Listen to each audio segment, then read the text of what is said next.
서울 구로동에 사는 60살 김 씨는 한 달 전 신용회복위원회 사무실을 찾았습니다. 김 씨는 전형적인 베이비붐 세대입니다. 시골에서 태어나 상경 후 서울의 모 사립대학을 나왔습니다. 남부럽지 않게 직장 생활도 오래 했습니다. 이제 남은 것은 퇴직 후 편안하게 노후를 보내는 일뿐이었습니다. 하지만 퇴직 후에 그의 앞에 놓인 현실은 암담했습니다. 졸업 후 직장을 구하지 못한 자녀, 요양원에 장기 입원 중인 노모를 부양해야 하는 김 씨는 불행한 낀 세대입니다. 은퇴 후 아파트 경비자리 등을 알아봤지만 번번이 실패한 그가 선택한 것은 결국 자영업이었습니다. 하지만 코로나19 상황을 어렵게 버텨낸 김 씨도 그 이후에 계속되는 경기 불황을 이겨내지 못하고 도산하고 말았습니다. 김 씨는 자신의 앞날에 노후 파산이라는 검은 그림자가 드리워졌음을 이제 직감하게 됩니다. 안녕하셨습니까? 원더풀 인생 후반전의 파파홍입니다. 60대 이상 자영업자들이 지난 10년간 꾸준히 늘어가고 있는 상황 속에서 자영업자들의 파산이 속출하고 있습니다. 전 세계적인 초유의 재난이었던 코로나19도 견뎌냈던 자영업자들이지만 그 이후 지속된 불황을 이겨내지 못하고 무너져 내리고 있는 겁니다. 자영업자의 파산은 곧 50세 이상 자영업자들의 사망 선고와 마찬가지라 할 수 있습니다.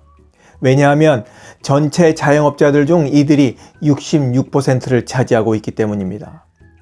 60세 이상으로만 좁혀봐도 전체 자영업자들의 39%를 이들이 차지하고 있습니다.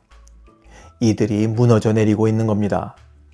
뉴스에서 서울 아파트 시세가 20억, 30억 한다니까 그게 얼마나 큰 돈인지 피부로 와닿지 않고 마치 대부분의 사람들이 이런 아파트에 살고 있다는 착각에 빠지기도 합니다.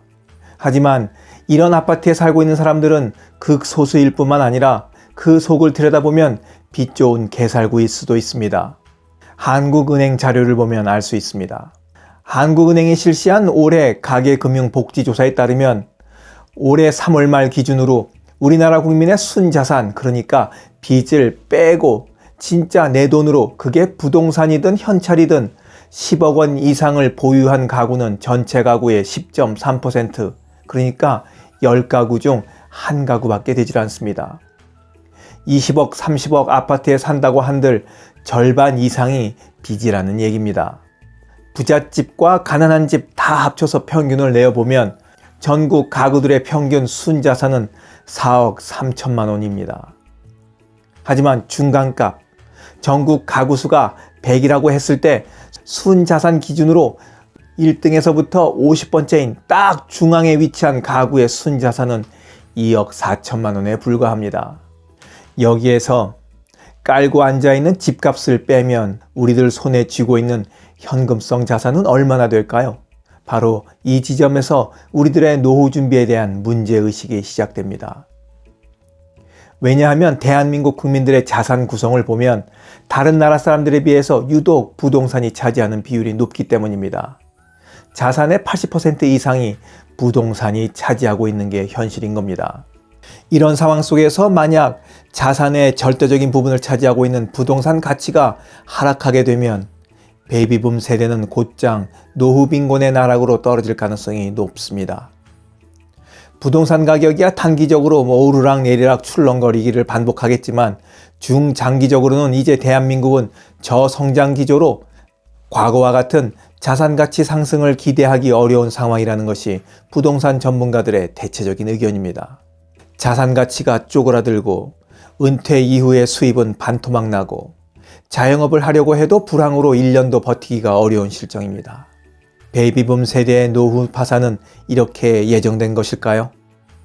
은퇴 설계 전문가가 제시하는 해법은 첫째, 발상의 전환을 해서 70세까지 한 달에 100만 원이라도 벌 수 있는 일자리라면 어떤 것도 괜찮다는 생각을 가져야 한다고 합니다. 두 번째 해법은 자산에서 차지하는 부동산 비중을 낮추고 금융자산 비중을 최대한 끌어올리라고 조언합니다. 현금 유동성을 끌어올리되 고정적인 수입원을 최소 80세 이상까지 늘리는 방법을 찾는 것이 급선무라는 말씀입니다. 그러자면 지금부터라도 자본주의를 공부해야 합니다. 금융을 공부해야 하는 것이죠. 자본주의 세상에 살면서 자본주의를 공부하지 않는다면 말이 되지 않는 겁니다. 그 방법밖에 없습니다.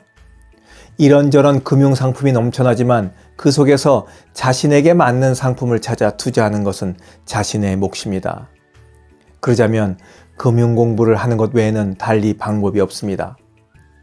영상을 보신 모든 분들이 노후 파산당하는 일 없이 여유롭게 평안하게 살아가시길 바라면서 오늘 이야기 마치도록 하겠습니다. 원더풀 인생 후반전의 파파홍이었습니다. 감사합니다. 자랑질, 지적질, 아는 채, 있는 채 하는 사람들에게 지치셨죠? 상대방의 얘기 경청하고 익은 벼처럼 겸손한 사람들이 모인 곳이 있습니다. 바로 네이버 카페 실버들의 전성시대입니다. 너무 가깝지도 너무 멀지도 않은 친구가 필요하다면 네이버 카페 실버들의 전성시대로 오시면 됩니다. 아래 댓글란 맨 위에 초대글을 올려놓을 테니까 클릭하고 들어오시면 아주 간단하게 회원가입이 됩니다. 아참, 냉소적이고 비아냥거리고 자기주장 강하고 남 얘기에 이죽거리는 분은 죄송하지만 절대 사양합니다.